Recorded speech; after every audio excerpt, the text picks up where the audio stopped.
অৰুণোদয় হিতাধিকাৰীৰ বাবে আহিছে এটা গুৰুত্বপূৰ্ণ খবৰ। মুখ্যমন্ত্ৰী হিমন্ত বিশ্ব শৰ্মাই কৰিছে এই ডাঙৰ ঘোষণা। ৩০০ টকা হ'ব পাৰে অৰুণোদয়ৰ ধন। ১ জানুৱাৰীত মুখ্যমন্ত্ৰীয়ে কৰিব ডাঙৰ ঘোষণা। ১ জানুৱাৰীৰ পৰা বৃদ্ধি পাব পাৰে অৰুণোদয়ৰ ধন। ১২৫০ টকা নহয় ৩১০০ টকা সোমাব হিতাধিকাৰীৰ বেংক একাউণ্টত। অৰুণোদয় হিতাধিকাৰীৰ বাবে মুখ্যমন্ত্ৰীৰ ডাঙৰ ইংগিত। আজিৰ পৰৱৰ্তী খবৰ। আপুনি এতিয়াও কেঁচা ঘৰত আছে নেকি? চিন্তাৰ কাৰণ নাই। এটকাও নিদিয়াকৈ আপুনি পাব চৰকাৰী পকীঘৰ।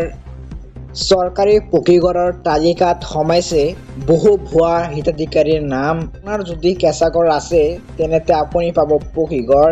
গাঁও পঞ্চায়তহে ক্ষুদ্ৰ তালিকা দিয়াৰ আহ্বান ৰঞ্জিত কুমাৰ দাসৰ। দুৰ্নীতি কৰাসকলৰ বিৰুদ্ধে কঠোৰ হ'ব চৰকাৰ। কেঁচা ঘৰৰ ভুৱা তথ্য দিয়া সকলৰ বিৰুদ্ধে কঠোৰ হ'ব চৰকাৰ। আপুনি এতিয়াও কেঁচা ঘৰত আছে নেকি? চিন্তাৰ কোনো কাৰণ নাই। এটকাও নিদিয়াকৈ যোগ্য লোকে পাব চৰকাৰী ঘৰ। প্ৰতিগৰাকী দৰিদ্ৰ হিতাধিকাৰীয়ে লাভ কৰিব চৰকাৰী PMAY ঘৰ।